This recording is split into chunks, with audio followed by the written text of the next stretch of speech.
Thank you, Mr. Chairman. You know, it's only been since 2016 that Congress authorized the export of fossil gas.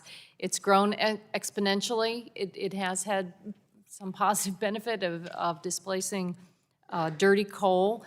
But I think now looking out to the future, as the estimates are that the exports could double, it is an appropriate time for the administration to take a hard look on the what the impacts are going to be.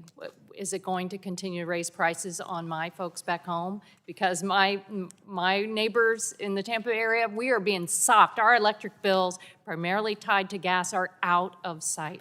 Is it going to create additional environmental risks for the people of the Gulf Coast? What does it mean for our national security? I'm sure that unfettered exports are great news for gas companies. They will benefit.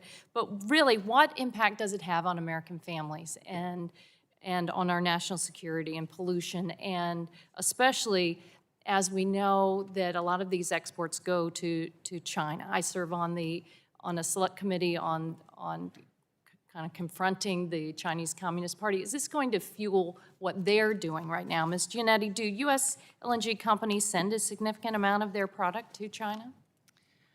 Yes, currently China ranks around 7th in overall, but in terms of future LNG exports, it is the single largest identified consumer, amounting to up to 14%. It's interesting that so many seem so eager to fuel Chinese industry without weighing potential energy and national security risks. And Ms. Giannetti, how does the LNG boom impact energy bills for American families? And do you think the massive growth of exports has contributed to U.S. inflation by raising energy costs for American families? Energy costs are one of the most important things for American pocketbooks. And as we have seen, when there is an increase in exports, it has a disproportionate impact on gas-reliant energy consumers and raises energy bills. So it has a negative impact on the U.S. public interest and the U.S. economy. And I have one study in front of me that found that gas exports cost U.S. consumers $100 billion over a 16-month period. But I go back to what I hear from my neighbors in the Tampa Bay area every day.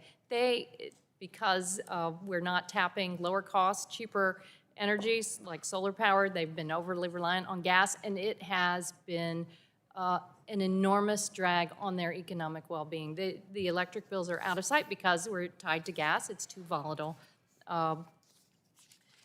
Also, I want to emphasize that the Biden administration closely considered Europe's energy security in making this decision, which followed a letter January 25th from over 60 members of the EU Parliament in support of taking a look at this. The letter clearly states Europe should not be used as an excuse to expand LNG exports that threaten our shared climate and have dire impacts on U.S. communities. Do you think it's important to consider our other policymakers overseas? Certainly, Congresswoman, and that's part of the reason why this is an extremely measured, common sense announcement from the administration, because it has zero effect on current LNG exports or already approved LNG exports, the ones that are going to Europe. And didn't recently at the Conference of Parties, all countries on the planet agree that it was time to transition away from fossil fuels? Yes, at COP28. And part of the reason is because that there are significant burdens on many communities across the country. So many of the communities along the Gulf Coast have long carried the burden of these dirty industries. Do communities along the Gulf Coast benefit from rising exports to countries like China, or are there significant environmental risks associated with expansion of LNG export terminals? As a former resident of Gulf communities in Louisiana, Texas, and Florida, I have seen firsthand the impacts of energy expansion on the energy security and climate security of the Gulf. It's super important that we focus on the impact of these projects on Americans, both in terms of their pocketbooks, but also in terms of their overall energy and climate security. and the administration's pause will enable us to do that.